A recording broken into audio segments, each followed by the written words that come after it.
How are you guys doing? Today is Sunday, May 15th, 2022. I'm James Sims, and for this episode of The Elite, I'm going to do a season review for the 2021-22 Bundesliga season, as now all teams have played all 34 of their matchups, and of course the teams that have been selected for relegation, and of course the teams that have been selected for the relegation match, along as the teams that have been selected to advance to Champions League, Europa League, and even the Europa League group stage have been selected. And of course, all 15 teams that have been automatically selected to compete in the Bundesliga next year have already been selected, as Hertha is going to be the team that fights for its life in its upcoming relegation matchup. But of course, before that, I'm going to go through every single team as we, of course, congratulate all these teams on an amazing season well done. So with that said, looking at the team that's really sitting at the top, the team that many people, of course, expected, Bayern Munich would go on to win the Bundesliga title.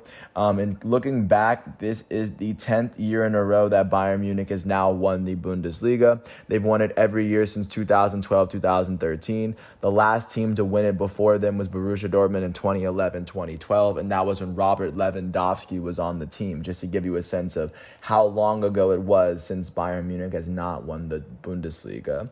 And of course, sitting at the top of the table as they finish with 24 wins, 5 draws, and 5 losses. Bayern Munich's their goated striker, Robert Lewandowski, would be the Bundesliga's leading scorer, and their elite center attacking mid, one of their goated center attacking mid, Thomas Müller, will go on to lead this season in assists that year.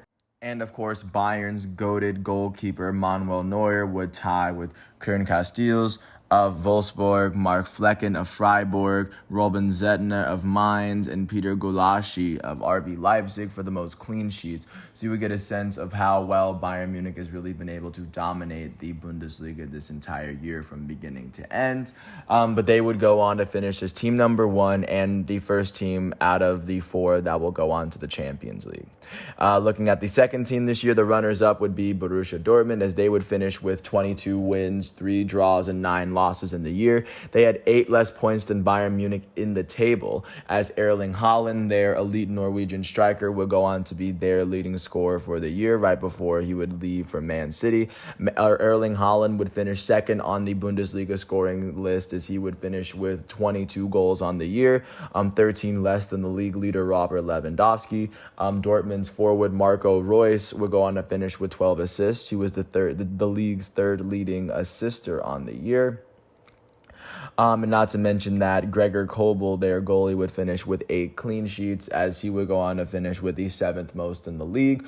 With this finish, they will go on to next season. They will go into next season as a Champions League season, as they are getting ready to see what, of course, lies ahead of them. The team that finished 3rd in the Bundesliga this year and earned a Champions League berth for itself was Bayer Leverkusen. They finished 5 points on the table below Borussia Dortmund, as they had 19 wins, 7 draws, and 8 losses on the season. And of course, they would go on to be led by the second leading goal scorer in the Bundesliga, Patrick Schick. They would go on to have Moussa Diaby, who would be tied for 3rd in the Bundesliga in assists, as he had 12 of them. And then not to mention that Leverkusen on the defensive side was, of course, looked from behind by Lukas Hradecki, as he had 8 clean sheets for himself. And they have, of course, earned a berth into Champions League following an amazing season. Sitting 6 points behind them was RB Leipzig. One season after losing their coach, their best defensive player, and their captain to Bayern Munich, they were able to rally around Christopher Nkunku and help this and just make it into the Champions League just by 1 point in the table, as they had 17 wins, 7 draws, and 10 losses on the year. And then for RB Leipzig, their leading goal scorer was Christopher Nkunku. He was the only player in the Bundesliga who would finish with a double-digit amount of assists and goals. He had 20 goals, and he had not double-digit. He's the only player that had 20 goals and 10 assists on the year. He had 20 goals and 13 assists in the Bundesliga, as this was also the year where he would get named up to the French national team. So he would go on to have an incredible season, beginning to end, as Peter Gulaschi, RB Leipzig's goalie, would tie with Neuer, Koen Casteels, Mark Flecken, and Robin Zettner for the most clean sheets in the Bundesliga this year. Of course, RB Leipzig is the fourth team from Germany that will automatically make the Champions League from the Bundesliga. The team that finished fifth was Union Berlin, as their first time that they would be called up in the Bundesliga was the year that I was abroad living in Berlin. Congratulations for them to even make it up in the top five after not even being in the Bundesliga that long. They finished just 1 point under RB Leipzig, as they had 16 wins, 9 draws, and 9 losses on the season, and sitting right behind, or I guess sitting where they are sitting in fifth place in the Bundesliga for now. They are officially going on to the group stage of Europa League. And then sitting in that sixth spot, SC Freiburg, who sits 2 points below Union Berlin in the table with 55 points, will go on to the Europa League qualifiers. They are the lowest out of the German teams that know for a fact that they're going to be playing continental games outside of Germany, outside of the Bundesliga, and outside of the DFL Pokal. The seventh team in Germany, the best out of the teams that is not advancing outside of that, was Cologne. In the 34 matches they played, they had 14 wins, 10 draws, and 10 losses, as they would go on to finish 3 points outside of the table. Köln's Anthony Modeste would finish with 20 goals on the season, as he tied with Christopher Nkunku for the fourth most goals on the team, so you can get a sense of how well he's been playing. And then not to mention, Cologne's goalie would, of course, really kind of try his best, as he had 3 clean sheets on the year, their best goalie. Following them in the table would sit 8th place Mainz. Mainz would finish tied with Hoffenheim for the most points, but they had a 7-goal advantage. Both of these teams had 13 wins, 7 draws, and 14 losses, but the advantage would go to Mainz off of goal differential. Hoffenheim would, of course, sit 9th, as Hoffenheim's David Raum would be tied for Joshua Kimmich of Bayern Munich for the 5th most assists in the Bundesliga, as he had 11 of them.